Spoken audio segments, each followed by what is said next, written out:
اعوذ باللہ من الشیطان الرجیم، بسم اللہ الرحمن الرحیم۔ سامعین و ناظرین، السلام علیکم ورحمۃ اللہ وبرکاتہ۔ آج ہمارا موضوع ہے بلاغت۔ آئیے ملاحظہ کرتے ہیں بلاغت کی تفصیل۔ بلاغت عربی زبان کا لفظ ہے جس کا مادہ با، لام اور غائن ہے۔ مختلف لغات کے حوالے سے اس کی تفسیر یہ ہے۔ نمبر 1، المنجد عربی اردو کے مطابق بلغا یعنی کرما یکرمو، بلغا یبلغو بروزن فعولا یفعلو، بلاغت و فصیح و بلیغ ہونا۔ بلیغ کی معنی ہے انتہا کو پہنچنے والی چیز۔ نمبر 2، اردو لغت کے مطابق بلغ، بلاغ، بلاغت عربی زبان میں ثلاثی مجرد کے باب سے مشتق ہے۔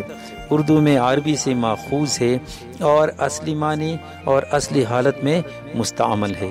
1836 عیسوی میں چھندر بدن و مہیار میں مستعمل ملتا ہے۔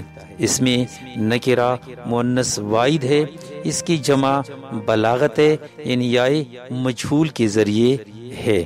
جمع ندائی اس کی ہے بلاغتو، یعنی بلاغتو واو مجہول کے ساتھ۔ ادب وہ علم جو اعلیٰ درجے کی خوش بیانی کے قواعد پر مبنی ہو۔ معانی، بیان اور بدیع پر مبنی علم۔ کلامی فصیح کے مقتضائے حال سے مطابقت، کلامی فصیح جو اطناب و ایجاز سے خالی ہو۔ مجازاً خوش بیانی فصاحت کو کہتے ہیں۔ نمبر 3، فرہنگ آصفیہ کے مطابق بلاغت اس میں مؤنث ہے۔ بلند پروازی، عالی دماغی، خوش کلامی، خوش بیانی، فصاحت، حسب موقع گفتگو کرنا، علم بیان کی حد کو پہنچنا۔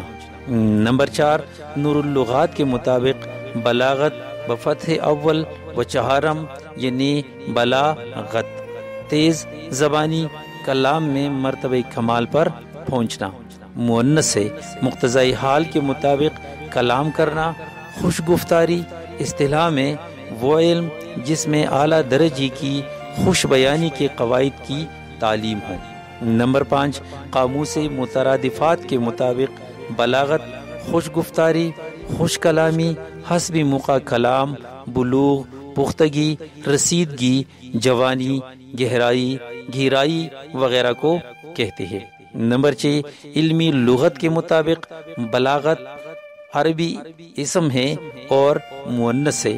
اس کی معنی ہے خوش گفتاری، شیریں کلامی، کم از کم الفاظ میں موقع محل کے مطابق زیادہ سے زیادہ مطلب بیان کرنا۔ نمبر 7، فیروز اللغات کے مطابق بلاغت عربی زبان کا لفظ ہے۔ اس کے معنی ہے حسب موقع گفتگو کرنا، جیسا موقع دیکھنا ویسی گفتگو کرنا، کلام کا اچھا اور پورا ہونا، کلام کا عیب اور ذوف تعلیب سے پاک ہونا، مخاطب کے لائق اور مناسب کلام کرنا، علم بیان کے انتہائی درجے پر پہنچنا۔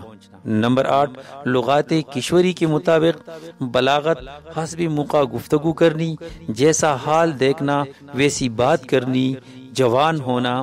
نمبر 9، فرہنگ اصطلاحات علوم ادبی کے مطابق بلاغت کلام کا اچھا اور پورا ہونا، فصیح ہونا، حال و مقام کے تقاضوں کے مطابق کلام لانا۔ نمبر 10، جامع اللغات کے مطابق بلاغت خوش گفتاری، شیریں کلامی، خوش بیانی، فصاحت، بلوغ، پختگی، ایک علم جو اعلیٰ قسم کی خوش گفتاری سکھاتا ہے۔ اس کی 3 شاخیں ہیں، علم معانی، علم بیان اور علم بدیع۔ الغرض تمام لغات اور ادبی اور تنقیدی اصطلاحات کی کتب کھنگال لینے کے بعد ہم اس نتیجے پر پہنچتے ہیں کہ لفظ بلاغت وہ فن یا علم ہے جس میں کلام دل نشین، شیریں اور مقتضائے حال کے موافق ہے۔ امید ہے کہ آپ نے بلاغت کے حوالے سے بہت کچھ سیکھا ہوگا۔ آئندہ کسی نئی عنوان کے ساتھ پھر حاضر ہوں گے، تب تک کے لیے اجازت دیجیے۔ اللہ حافظ۔